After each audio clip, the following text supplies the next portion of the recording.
जेको हे चेक जी ॻाल्हि करे थो त चेक मूंखे जेको आहे सो हिन तारीख़ ते मिलियल आहे, हुन चेक जी भनकड़ी कई आहे, पर इन में चेक कंहिंजे नाले ते आहे? चेक जेको आहे सो यूसुफ मलाह जे नाले ते आहे ऐं उन में असांजा नेक मर्द ॻोठाणा वॾेरा आहिनि ऐं अहिड़ा चङा 4-5 मर्द ॿिया बि वेठा आहिनि जिन जे साम्हूं लिखत थी आहे ऐं मुंहिंजो मुड़ुसु अणपढ़ियो आहे, जंहिंजे करे उन्हनि पाण जेको आहे सो लिखत करे चेक उनखे हथ में ॾिनो आहे, हथियार कयो आहे। पर हींअर हे चवे थो अॼु बि अचे क़ुर पाक कंहिं दरगाह में खणे त असां जेको आहे सो उनखे चेक हिन तारीख़ ते ॾिनो आहे। तव्हांजे मुड़ुसु कहिड़ी तारीख़ जो चेक ॾिनो अथई 15 तारीख़ 11 महीनो 2021 जो। हाणे हिननि छा कयो? हाणे हिननि उन चेक खे मेमो हणाए ऐं जेको आहे सो हिक जी जाइ ते हुननि ॿुड़ी ॾियारे 0 ॾेई ऐं हिननि 2020 में कयो आहे त असांखे हिननि पैसा न ॾिना।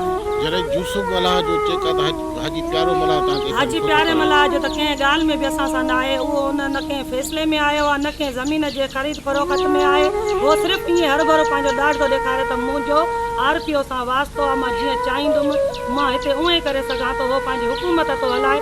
पर RPO साहिबनि खे मां वरी बि जेको आहे सो बाला ऑफिसरनि खे इहो अर्ज़ु कंदमि त बाबा हेड़नि हिननि माण्हुनि खे लिफ्ट न कराई वञे, हे हिते ग़रीबनि सां ज़ुल्म था करनि। माना तव्हांजो जेको चवण आहे सो हे जेको RPO जे नाले ते पुलिस खे बि प्रेशराइज़ करे तव्हां ग़रीब जे ख़िलाफ़ FIR थो कराए ऐं ग़रीबनि जे हे RPO सखर जो नालो इस्तेमालु करे FIR थो कराए। इस्तेमालु करे हिते असांखे ग़लति गाइड कयो वञे थो, ऑफिसरनि खे बि धमकी इहे ॾेई वञे थो त जेको आहे सो तव्हां हिते मुंहिंजी FIR न वठंदव त मां तव्हांखे जेको आहे सो सस्पेंड कराए छॾींदमि ऐं तव्हांजो बदिली कराए छॾींदमि। ज़ुल्फ़कार शाह मुंहिंजो यार आहे, उन खां मां सिर्फ़ु ऑर्डर वठण जी देरि हूंदी आहे, उते फ़ोन करे त मुंहिंजो हर शइ थी वेंदी हिते।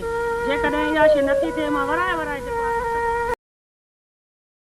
कर अदल जी कुर्सी खाली या अदा इंसाफ कर, या अदा इंसाफ कर। कर अदल जी कुर्सी खाली या अदा इंसाफ कर, या अदा इंसाफ कर।